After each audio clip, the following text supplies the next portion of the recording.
after we all have done, oh wait, I'm going to do this in English now so you guys can understand. And so you guys can understand what I said.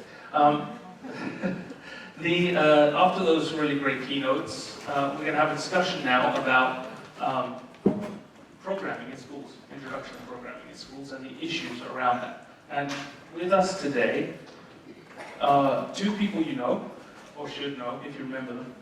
Neil, he spoke a little earlier today, and Ben, who just spoke. I hope you remember them. Then we have Ingela Bursjöö. How do you say that? Good question. You know, Sorry. it's got so many of the letters with the dots. Anyway, so Ingela has a PhD from here. She got it in 2014, and teaches here in our sister department sometimes. It is also the first lecturer in the Gothenburg school system, and teaches at primary school level at Johanna Berg's school Elysium. It's a Montessori middle school in an electric utility museum, which is interesting. And has written extensively on pedagogy of the boy and on is involved in lärarrummet on UR, and is very involved in implementation of programming within Gothenburg. We have Anette Jahnke, and Anette has also been involved with the Gothenburg group, as you could call it, quite a bit. Works at the National Center for Mathematics Research, or did, and now works with IFUS, which is an independent school research institute nationally, and works with programs on integrating programming into subject matter teaching, and did part of a master's at McGill in Montreal, so is a fellow Habs fan like me, I assume. And we have Carl Heath, who many know, I assume. He's a senior researcher at RISE Interactive, which is a national research institute. Is head of ICT and learning there, and seems, based on his CV, to have worked pretty much everywhere else in Sweden, from what I can see. Went from like the military to the National Theatre to the, I mean, really, yeah. And is very involved in ICT in schools, particularly seems to have an interest in namespaces, I think you could say, which we're interested in programming in schools. So we're very pleased to have the three of you here to join Ben and Neil in this panel discussion. And what I would like to do first is that our three newer guests just give us a bit of a sense of what they think is important or the most interesting issues for them in the discussion around programming in schools. So, Ingela, can you? Well, I can start actually. It's a lot of pictures came to my mind when I listened to Neil and Ben before. Thank you. And one of the pictures was about a school being torn between different interests. And since I'm a work as a teacher in science, technology, and math, then I realized how many interests there are at the moment. And that tension is actually make us to have to think about all the time what's most important, what's the reason for coming to school, what's the reason for doing what we are doing. And when we come into this digitalization or computer science or computational thinking, programming, coding, a lot of words are traveling around, and we still need to rethink and think, what do they mean for us? We have to interpret the curriculum, and that's what we are doing at the moment. We are interpreting the curriculum right now. And other pictures come to mind as well. What about the gender issue? What about when we talk about professional development? Do we have extensive professional development waiting for us right now? Of course, we don't. So we need to really, we have just a year. That's all we have to be well prepared. And the year is very short term. So I realize that the year to come right now, is really to get to hard work. And we need to have high credentials for these courses, not just a web-based course somewhere by someone, that's selling the course to the school, but we need to really make our universities prepared to have this professional development, and we're really fast. So I can also see a lot of good things happening with my students. When we have been programming, coding, even on a basic level, then I can see that they are engaged. I can see that they are thinking about themselves in the future. I can see a lot of good things happening with their learning and development as global citizens. And I have confidence in school as well. We are an arena where we have a platform set where we can discuss. That's what we do every day. We meet teenagers every day and we talk, discuss. We have ethical discussions as well as technical discussions, as well as all kinds of discussions about learning. So actually my final point is, well, I'm quite positive to the change to computer science for all. We have several years now when we have experienced computer science for some. They're already interested. They've already gone through influential networks and so forth. But now we have computer science for all, and that's important for me. So that's good. And Annette, what do you think is most important? Most important? Well, I made some strange notes here, listening to. Thanks for the talks, very interesting. And there was some sentence here I thought was really state of the actual. And that made me think, because that's why I try to work right now. It's the state of the actual, because we have this new curriculum when we have put into this programming and coding in different subjects, in mathematics and in technology. And everyone in school and in practice, as teachers, needs to work with these new texts, with this new curriculum. And the state of the actual is that this is going to happen right now. And what I really like to work with, and I think is very important, is to enhance the collaboration between academy and practice. That we work together with this to both develop the teaching and the learning for the students and the teacher, but also that we do research in real time. This progress. And that's what I'm working at IFOS.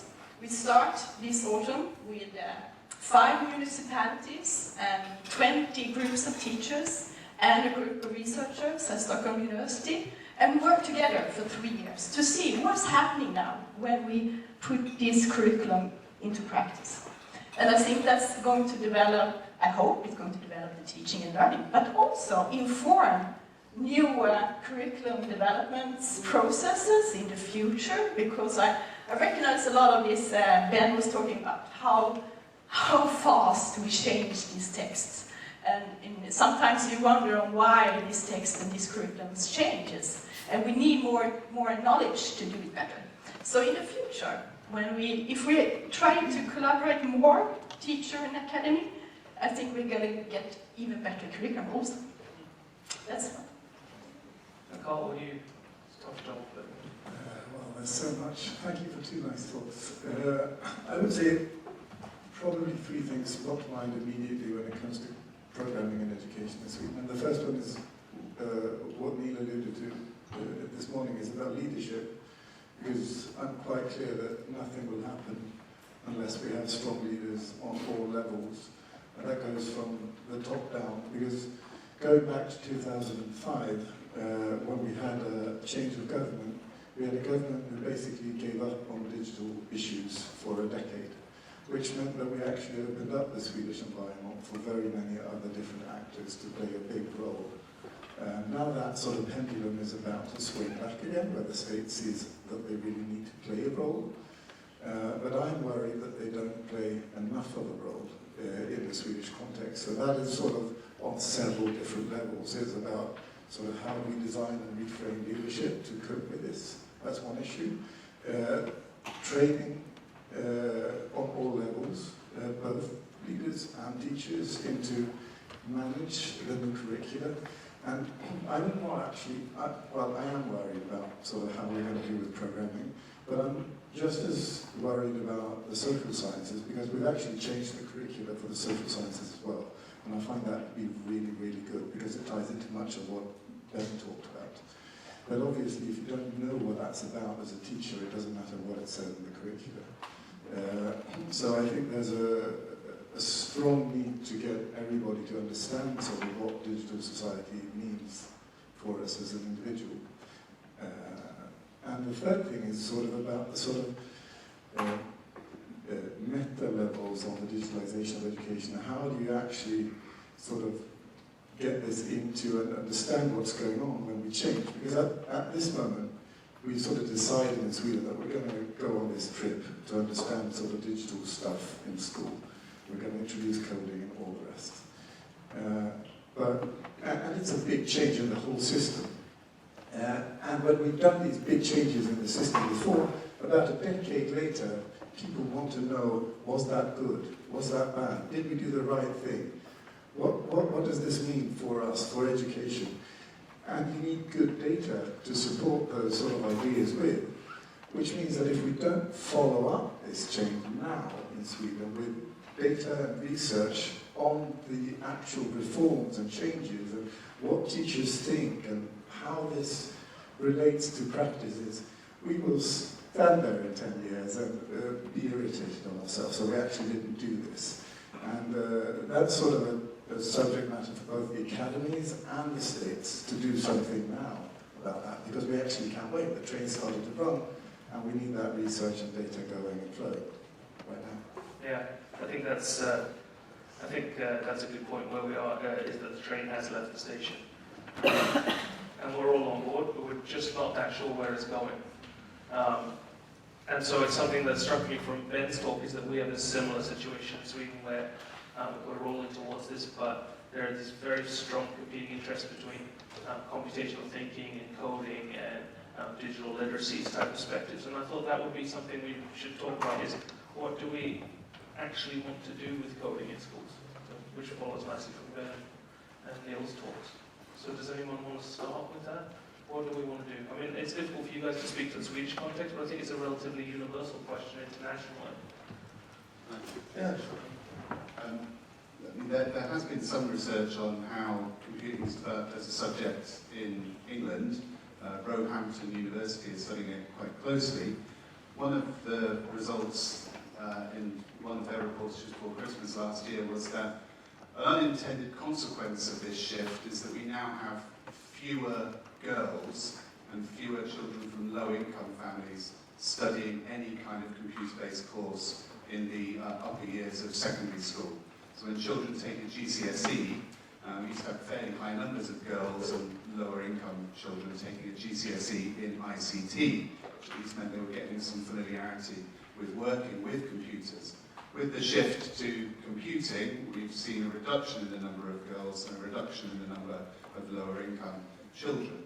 Now, we don't know exactly why, but one potential explanation that Roehampton is beginning to explore is we are presenting computing as a very kind of masculinized sort of geek subject in two ways. One, kind of the geek kind of industry view, which is, you know, we see with examples like Uber going in the States at the moment. There are issues with kind of male-dominated tech industry, and there's a concern that that is being reproduced in school and driving girls away. So that's problematic. And on the other hand, because there is such a strong political emphasis on this as a hard science, equivalent to, say, doing physics, there are an awful lot of pupils who simply don't want to engage with this subject because they see it as too difficult, something that they are more likely to fail at.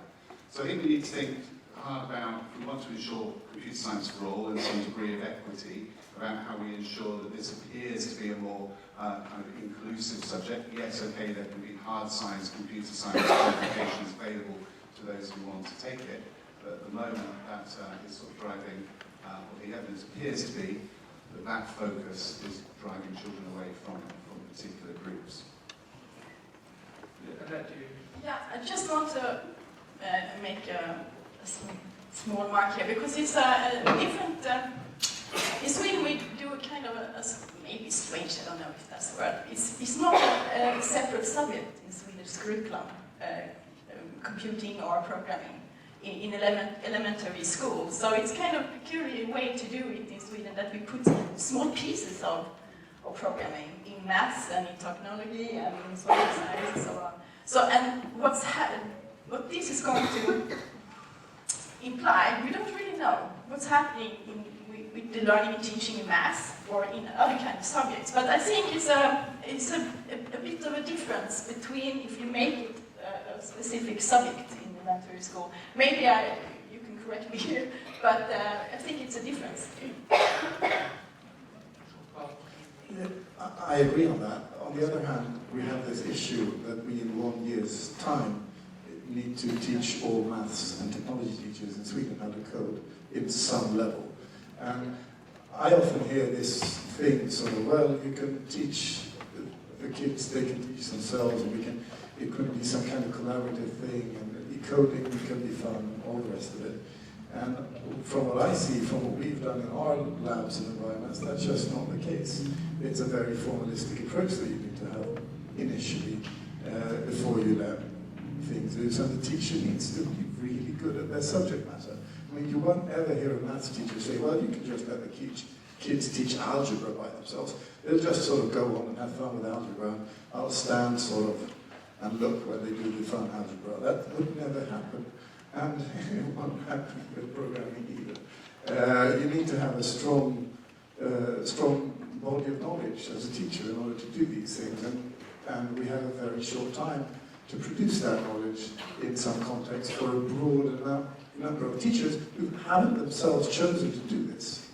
And that's sort of a very critical thing. How do you get that going to create coding for all? One of the things that I really like was Ingela saying I have confidence in schools. I think that's a really important thing to remember. And also, I have confidence in teachers. So one of the dangerous things that's happening in the UK and the US and Australia is this idea that this is a really difficult thing. Teachers don't want to do it. We'll dumb it down, package it in a way that teachers, and kind of teacher-proof coding. And in some ways, that's really devaluing professional skills. And teachers are intelligent people that are professionals. So to deprofessionalise this, it just becomes coding in a box. And we end up with this just drag and drop. It's not even programming, it's not even coding. It's a really dangerous thing. So for teachers to actually have the confidence to learn, as you say, be really good at the subject, to become really good at coding, I think is crucial. We can't just say, well, we just need to make this simple. And it's a burden for teachers. It's a challenge, but it could be a really constructive one.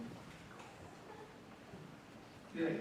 I think I build on that argumentation, because if we go into the pathway that we are going to use collaborative learning for this purpose as well, then we are maybe ending up in failure, because we have to take this seriously. And to me, coding is a whole package of things and programming. It's not just about the code itself, because it's in a way how you look upon the world, about big data, how we look about democracy and equity, and a lot of things to talk about that are so crucial for the world we are living in, and above all, the world we want to live in. So I want to have more perspectives on the goal far ahead.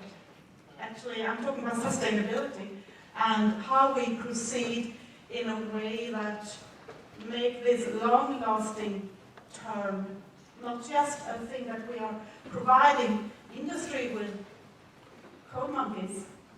We want something else. So we need to have really thorough discussions about this.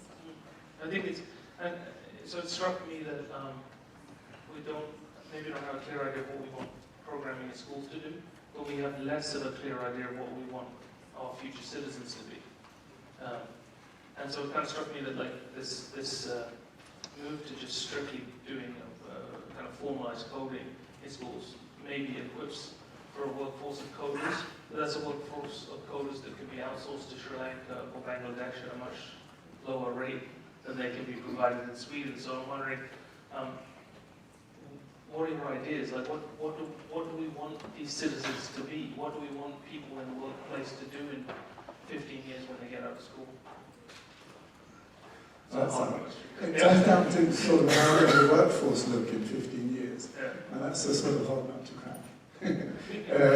Because, very much it points towards it not looking at in the same way as it does today. There will be some kind of, and I mean, it's just to look like, one thing that sort of strikes me in this conversation about programming, for example, is we haven't talked about sort of what do you need in order to be able to code, for example, a complex artificial intelligence software, or what do you need to do quantum computational things. If you look towards Google and Microsoft, they've actually bought entire mathematics departments from universities, the entire department, just sort of gobbled up mathematicians, because they see that mathematicians are just as powerful, even more relevant for their agendas than people who know how to code HTML or something like that. So it's hard to say sort of what would you need in a future society, judging by sort of what these big technology companies look at. I mean, it looks very different. Now, for example, if you go out and look at what are Google and Microsoft and Facebook interested in, they've actually got quite a number of ads out for poets and for language arts majors, because they see that they need that kind of competence when it comes to programming bots to make them really understand sort of what it is to be human in the context of technology. So perhaps, I mean, poetry might be just as relevant in 15 years in coding. We actually don't know that. So I would say that coding is really relevant for a curricula. It would be strange not to have it, but that doesn't mean that we should do that and then sort of take away the arts or humanities, because I would say they probably become even more important. I'm sure I read somewhere that the number of people within technology companies who actually write code is a very, very, it's not single-digit % for most companies. So we're still looking at people who are going to do business planning, marketing, project management, and so on. My sense is we need to be quite realistic if we're taking the kind of jobs argument, which we need to take quite serious, but we need to be realistic about what kinds of tech industry jobs are available and what kind of skills they might require, and the role of the arts and humanities in some of that, but also the role of a variety of other subjects. A lot of the technology companies in recent years have turned their attention to biology and neuroscience. They're interested in what we can learn about how people think, so we can create computers that also think, because we are very powerful big data processors already, if you take that kind of computational view of mind. So I think we need to be quite realistic about what coding is for and what kind of jobs it enables people to do. A very small number will become start-up in triple years. There will be valuable careers. But we also need to be realistic that an awful lot of coding is reported as being very mundane, routine, very tiring, frustrating, sometimes done in dysfunctional teams and so on, often in quite precarious working conditions as well. I think we need to be realistic about that rather than having a kind of glossy view about the prospects just from learning a little bit of code. Well, this is probably going to come across as a bit controversial, but I'm really interested in why we've got this push for coding now.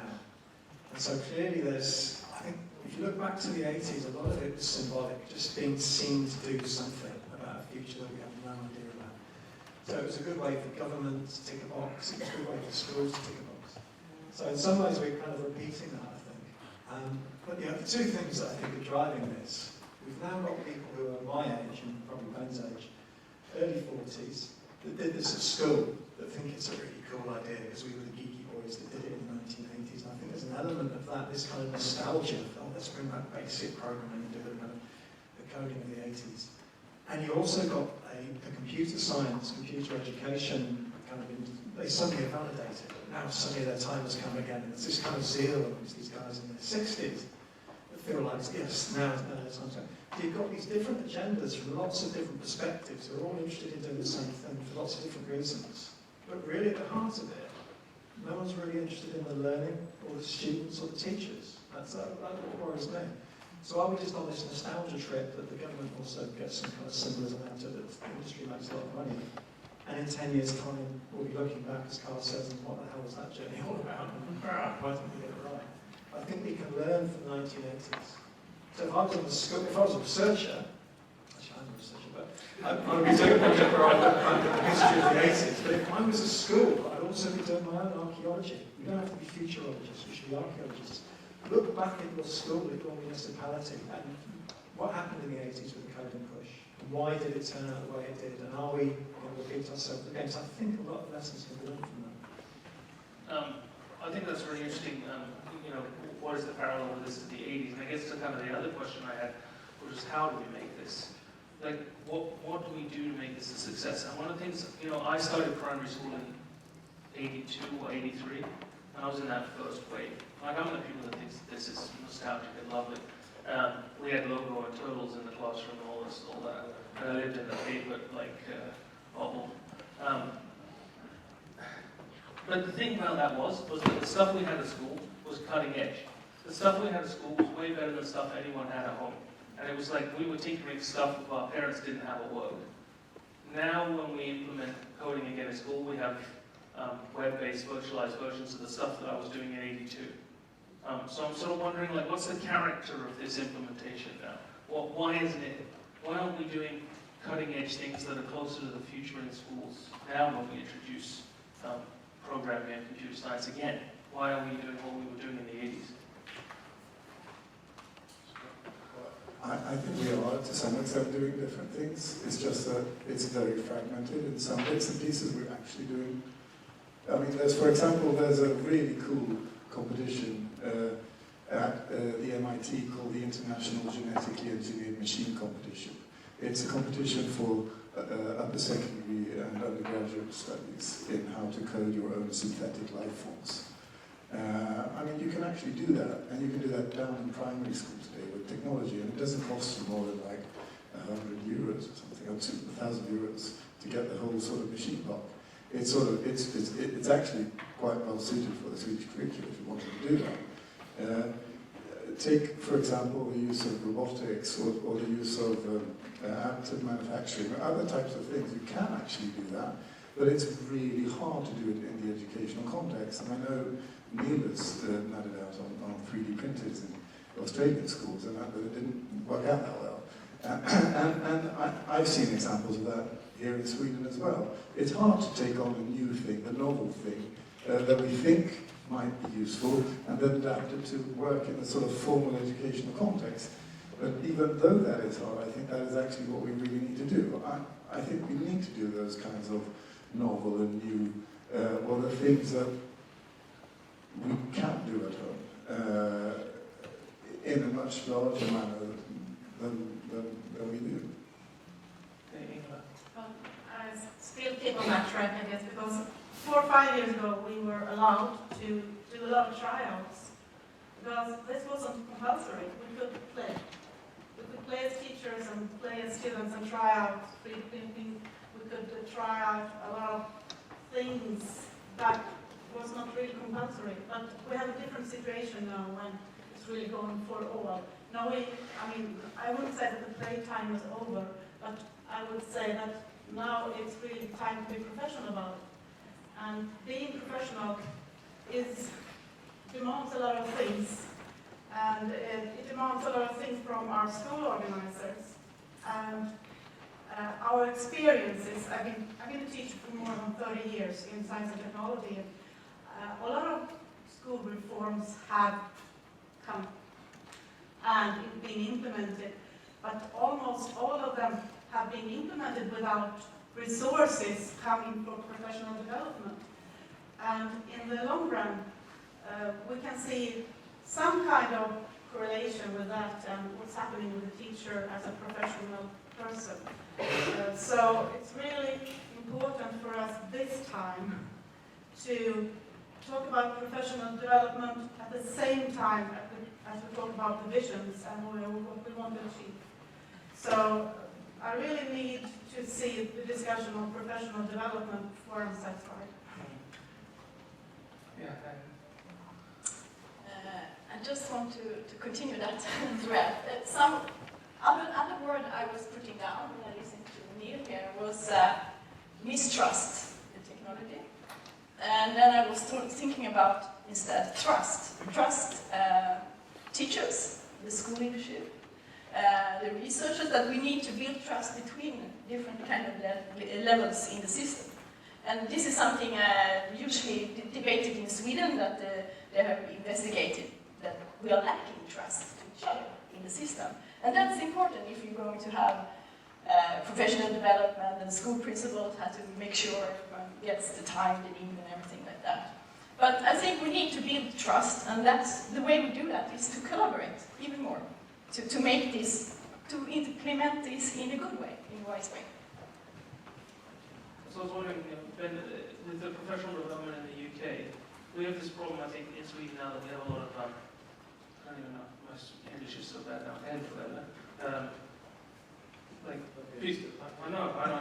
I speak a hybrid that no one understands. It's like people that are like really sparked and engaged in the schools now, and they're doing wonderful things. Like Carl was talking about Ingela.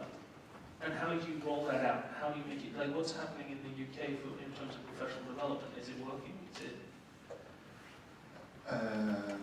Well, I mean, in terms of that, there is serious concern that there's still a massive gap, resource shortage in terms of getting teachers prepared. But it's uneven. So I know I was told recently that in some of the interviews we did, that there's concern that what we now have is actually quite a well-prepared teaching workforce in the primary sector, so teaching children 4 to 11, for whom they have all the Code Club stuff, because Code Club is focused on that younger age band. Code Club focuses on resources for teachers of children up to about 11. The real problem is those the sort of the transition period into secondary or high school, a concern that actually primary school children are getting quite good at this stuff in primary school. When they hit secondary school, the secondary teachers aren't yet up to speed enough to challenge and take them and develop meaningful progression. So I think we have that as an emerging problem at the moment. So with the help of external providers like Code Club, like Computing at School, like some of the other more for-profit providers who are providing this additional teacher development, training and resources in lieu of much government support for that. So there's the momentum has been built. We have good teachers who are able to do this, but they tend to be concentrated in the lower years of the school, and we've yet to see that develop as much in the secondary school. Or secondary teachers are simply, they can get to grips with Scratch and HTML and so on, but some of the more advanced things that are now required for them to teach, at GCSE level for the high stakes examinations, much more difficult knowledge to get to grips with, which is seriously going to take a long time for them to develop. This is significant hard scientific knowledge which these teachers were not trained in the first place. But we'll wait to see what new things have developed from that, but at the moment we do have that. I see the exact same situation most likely appearing here from when you go from primary school to later stages in education. So how do you go over those gaps? That's going to be a really hard one to crack. I also think there's an issue with fragmentation in the Swedish educational system, because we need necessary leaders who are really strong and agenda setting in order to make the possibilities for all to appear. Otherwise we'll have sort of small islands of knowledge in a sort of sea of education where very many people have drowned. I wouldn't sort of want to see that.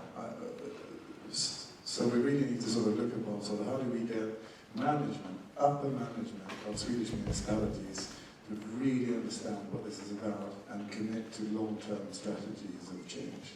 Otherwise it's going to be very, very hard.